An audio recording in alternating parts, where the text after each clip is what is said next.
जय श्री राम, जय गुरुदेव। आज बहुत ही प्यारा एक्सपीरियंस भेजा है हमारे एक सब्सक्राइबर ने, और वो हनुमान जी के बहुत ही प्यारे और बहुत ही बड़े भक्त हैं। बड़े भक्त इसलिए भी बोल रही हूँ क्योंकि मैंने किसी पुरुष भक्त को बहुत कम देखा है कि वो प्रोसीजर के साथ और कॉन्टिन्यूसली हनुमान जी की भक्ति करे। क्योंकि लोग करते हैं लेकिन कंटिन्यू नहीं कर पाते हैं ज्यादा टाइम तक। लेकिन ये भैया मेरे से काफी टाइम से भी जुड़े हुए हैं, तो मैंने मतलब कंटिन्यूसली इन्हें देखा है कि ये एकदम कंटिन्यू होकर डेली भक्ति करते हैं।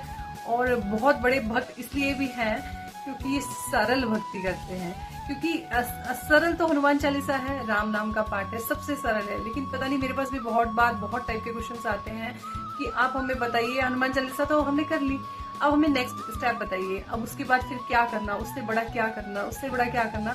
बट आप नहीं जानते कि हनुमान चालीसा ही अपने आप में पूर्ण है, मतलब स्वयं सिद्ध है। नेगेटिविटी से परेशान हो, चाहे आप स्टडी कर रहे हो तो आपको बल बुद्धि विद्या की जरूरत हो, और स्पेशली आपको अगर बल की जरूरत हो, आपकी कोई रोग हो, परेशानी हो, या टेंशन हो, एंजाइटी हो, डिप्रेशन हो, या राजा की तरह जीवन जीना हो, क्योंकि हनुमान चालीसा में ही इतनी शक्ति है कि वो आपके सारे मनोरथ पूरे कर सकती है। क्योंकि आपने एक चौपाई सुनी भी होगी, हनुमान चालीसा में है, तुमरो मंत्र विभीषण माना, लंकेश्वर भय सब जग जाना। यानी कि जब विभीषण जी को उनको लंकेश्वर बना सकती है, तो आपको राजा की तरह जीवन क्यों नहीं दे सकती। और अपने डेली रूटीन में मतलब हनुमान चालीसा का एक पार्ट जरूर कीजिए। चाहे आपको टाइम नहीं मिलता तो 5 मिनट मैक्सिमम लगती है हनुमान चालीसा में, इसे आप जरूर अपने लाइफ में शामिल कीजिए, and then you see the power of Hanuman Chalisa. But इसे कंटिन्यूअस रखिए। और इसी तरह अगर आप मेरे चैनल पर फर्स्ट टाइम आए हैं तो मेरे चैनल को सब्सक्राइब कर लीजिए, जिससे कि इंटरेस्टिंग वीडियोस आपको बैक टू बैक मिलते रहें। और अब हम बात करते हैं हमारे बहुत प्यारे से अनुभव के बारे में। जय श्री राम दीदी, मेरा नाम भावेश शर्मा है और मैं कोटा राजस्थान से बिलोंग करता हूँ। मैं हनुमान जी से जुड़ा अनुभव शेयर करने जा रहा हूँ। लास्ट ईयर नवंबर से मैंने जॉब देखना स्टार्ट किया था और मैं बैंगलोर में जॉब करता था। अब ड्यू टू फैमिली कंसर्न मैं फैमिली के पास ही जॉब करना चाहता था कि कुछ भी अर्जेंट सिचुएशन हो तो मैं घर जल्दी से पहुंच पाऊं और ऑफिस भी कर लूं। तो मेरी चॉइस थी कि गुड़गांव या अहमदाबाद दोनों में से मुझे कहीं जॉब मिल जाए, जिससे कि मैं घर से भी ज्यादा दूर ना रहूं। तब मैंने नवंबर 2023 में जॉब देखना स्टार्ट किया। मैं जॉब के लिए अप्लाई कर रहा था पर हो ही नहीं पा रहा था, और साथ साथ डेली हनुमान चालीसा का पाठ भी कर रहा था। तो फरवरी में मेरी एक फ्रेंड जो हनुमान जी की बहुत बड़ी भक्त है, उसने मुझे सीक्रेट मिस्ट्री चैनल से हनुमान चालीसा का संकल्प लेने के लिए बोला। तब मैंने 11 दिन के लिए 11 हनुमान चालीसा का संकल्प लिया, और अब 3 दिन संकल्प के कंप्लीट हो गए थे। मुझे वानर रूप में प्रभु हनुमान जी के दर्शन हुए, लेकिन उस टाइम पर माइंड बहुत टेंशन में था। बस मैंने बाबा को प्रणाम किया और उसी दिन मुझे एमएनसी से कॉल आया और मेरा इंटरव्यू हुआ। और मेरा इंटरव्यू बहुत अच्छा हुआ और उसमें फाइनल राउंड तक मैं गया। साथ ही उसकी लोकेशन भी अहमदाबाद थी, जो मुझे चाहिए थी। लेकिन फाइनल राउंड में उन्होंने मुझे मना कर दिया था। नाउ मैं बहुत दुखी था और बहुत ही इम्पेशेंट भी। और फिर मैंने वापस से 11 दिन हनुमान चालीसा का संकल्प लिया। इस बीच काफी दूसरी कंपनीज का इंटरव्यू शेड्यूल हुआ, बट सब में रिजेक्शन ही मिला।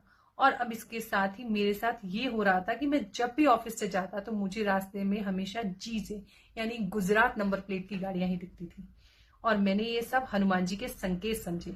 लेकिन वो अहमदाबाद वाली कंपनी का तो रिजेक्शन ही हो गया था, और इस बीच में 11 दिन के हनुमान चालीसा के संकल्प में था। और मैंने हनुमान जी से बोला कि प्रभु, कि आपको पता चल रहा है मैं आपकी पूजा भक्ति कर रहा हूँ, आप प्लीज कोई संकेत दीजिए। और आज सुबह 6 बजे पूजा कंप्लीट करके जब मैं सोने गया, तब मेरे सपने में बहुत बड़ा वानर आया। जब मैं सपने में अपने बेड पर लेटा था तो उस वानर ने मुझे जगाया और मेरे रूम में जो केले रखे थे वो लेकर चला गया।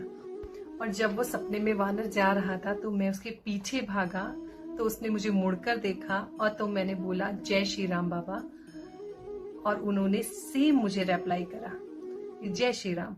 और वो साउंड ऐसी थी जो प्रो अल्फा यानी डीप वॉइस हो। और इतने में ही मेरी नींद खुल गई और मैं बहुत रोया। फिर मैंने उठकर प्रभु को प्रणाम किया और उनको धन्यवाद भी किया कि उन्होंने मुझे संकेत दिया। लेकिन जॉब की टेंशन अभी भी थी। फिर बैक ऑफ द माइंड ये भी चल रहा था कि अब बाबा सब संभाल लेंगे। और इस बीच मुझे PWC से कॉल आया इंटरव्यू के लिए, और उसमें मेरा सिलेक्शन हो गया। मैं बहुत खुश हुआ, चलो बाबा की कृपा से मुझे दूसरी नौकरी तो मिल गई, वो भी बहुत अच्छी कंपनी है।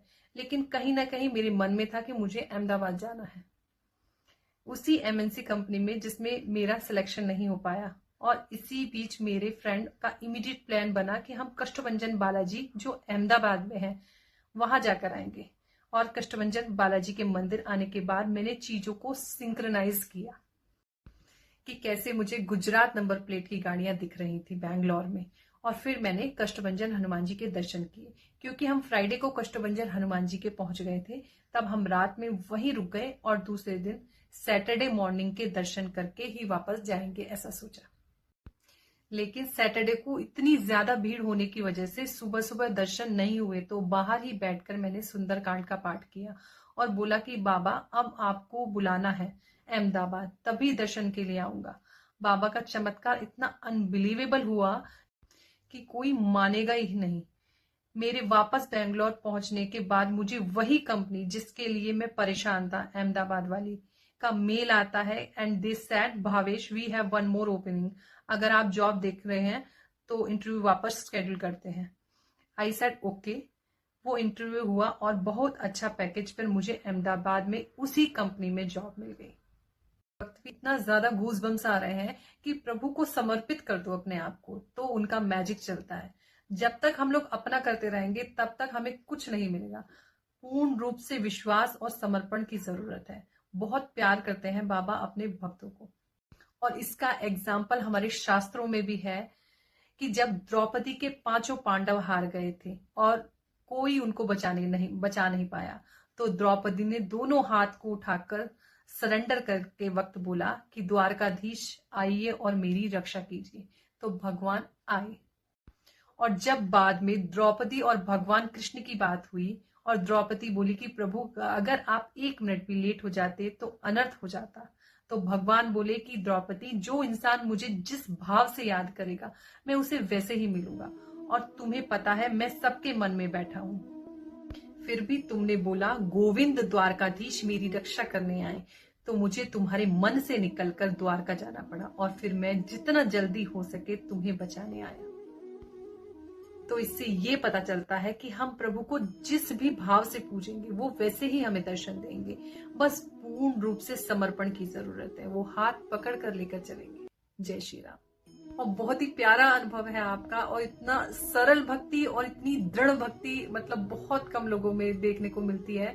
सरल इसलिए कि हनुमान चालीसा को आपने छोड़ा नहीं, और जब आप कष्टभंजन हनुमान जी के गए तो वहां पर बोलकर आए थे कि अब मैं तभी आऊंगा कि जब मुझे यहाँ बुला लोगे आप जॉब के लिए। तो दृढ़ इसलिए कि चीजें बीच में अच्छी नहीं हो रही थी, तब भी आपने कंटिन्यूअस अपने पाठ को करते रहे, अपनी पूजा को बीच में ड्रॉप नहीं करा, बीच में छोड़ा नहीं।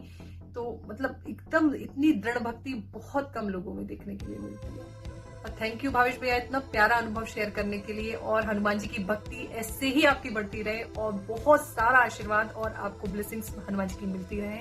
और आगे भी कोई अनुभव हो तो प्लीज आप हमारे चैनल पर जरूर शेयर कीजिएगा। और ऐसे ही हनुमान जी के भक्त अगर हमारे चैनल पर अपना अनुभव शेयर करना चाहते हैं तो मेरी इंस्टाग्राम की आईडी भी डिस्क्रिप्शन बॉक्स में है, और मेरी जीमेल की आईडी एस्ट्रोरश्मि के नाम से डिस्क्रिप्शन बॉक्स में है। आप वहां पर मुझे मैसेज करके अपना अनुभव शेयर कर सकते हैं। और इसी तरीके के इंटरेस्टिंग वीडियो जो बेस्ड है एस्ट्रोलॉजी, न्यूमरोलॉजी, वास्तु और हनुमान जी की भक्ति पर, मेरे चैनल को लाइक कीजिए, शेयर कीजिए, कमेंट कीजिए और सब्सक्राइब भी कीजिए। जय श्री राम, जय हनुमान जी।